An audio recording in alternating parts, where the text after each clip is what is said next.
Have you ever looked at the ground and felt like it was looking back? Not literally, but in that heavy, wordless silence. It's like the earth remembers you and wonders why you've stopped coming. That's what happened to me. This used to be a garden, a real one, full of life, bees, flowers, that smell after watering, earthy, fresh, hopeful. Then one summer it all just stopped. And I thought I killed it. I tried to fix it. Water, dig, fertilize, spend money. Nothing worked. The soil felt like a wall. No life, no softness, no hope. Until one morning while rinsing rice, I remembered my mother. She never threw away rice water, ever. She'd pour it into a glass jar, cover it, and let it sit. To me it smelled strange. To her it was gold. Poor man's miracle, she'd call it.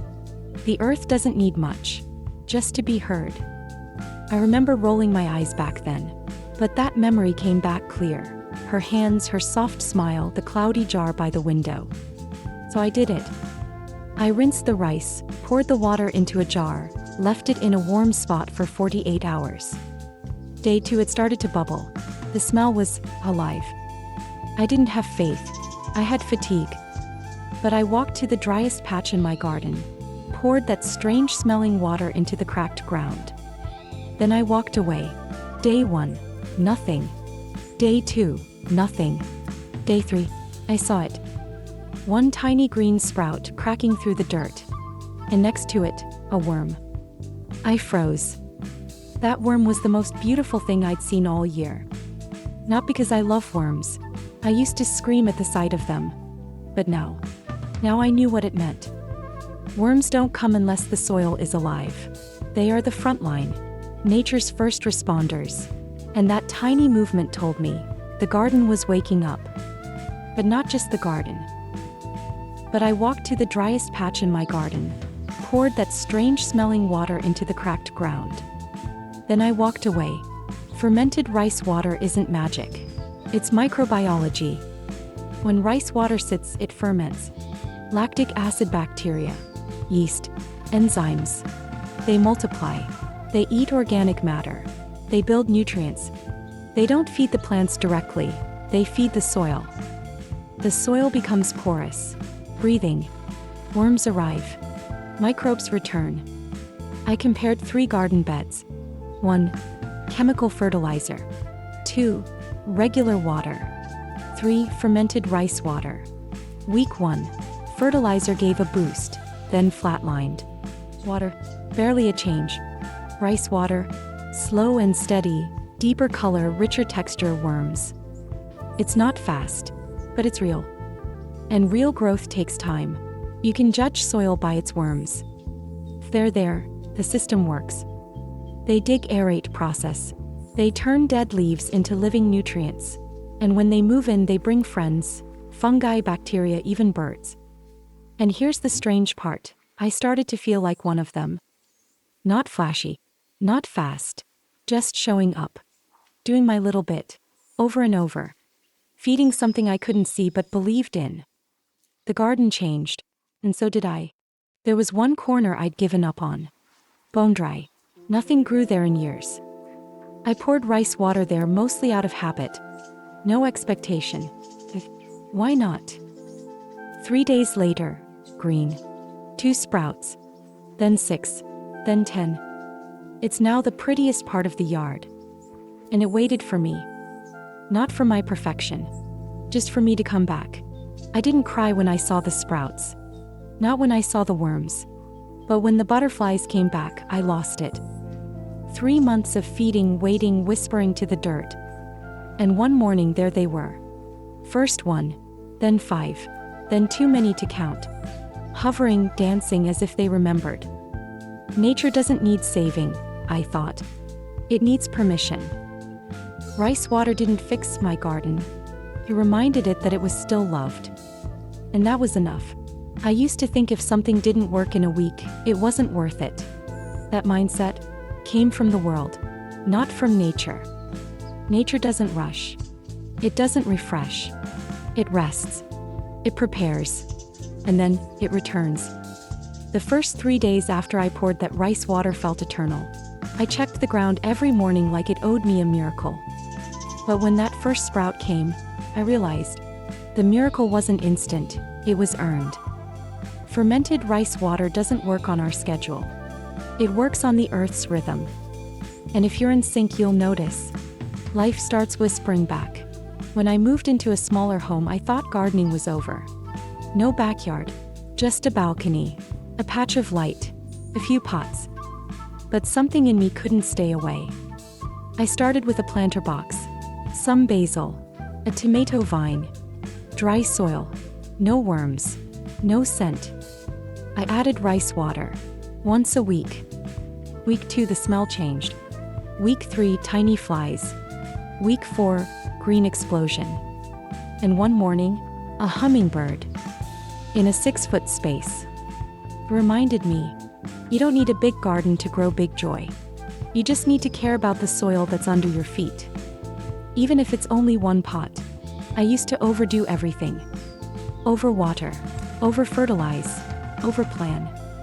Then one season my back went out. I couldn't bend, dig, or lift. All I could do was watch. So I watered gently. Once a week, I poured fermented rice water. That's it. And that season was the best I ever had. Because sometimes, less isn't lazy. Less is letting nature breathe. We don't need to micromanage soil. We need to support it, then step back. Nature is not a machine. It's a memory, and it remembers how to grow, if you let it. Before all this, I thought soil was just dirt. Something to stand on, dig into, grow from. But now, I know it's alive. It breathes, feels. Healthy soil smells sweet, earthy. Dying soil smells dry, hollow, like silence. Fermented rice water didn't just change my garden. It changed how I see the world. Now every step I take outside, I think of the ground beneath. I walk slower. I listen more. I feel connected. Because this wasn't just about plants. This was about remembering something we all forgot.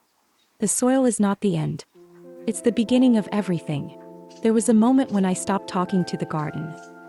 Not out loud, I mean the internal monologue. The come on, grow already, the doubt, the impatience. And when I stopped, the garden spoke. Not in words, but in changes. In subtle shifts, the way leaves turned toward the light. The way worms surfaced after rain. The way silence felt full. That's when I realized the garden had always been listening. I just had to get quiet enough to hear it answer. Because this wasn't just about plants. This was about remembering something we all forgot. The soil is not the end. It's the beginning of everything. This journey started with dead soil. It ended with something entirely different. A roadmap back to who I used to be. Before the noise. Before the stress.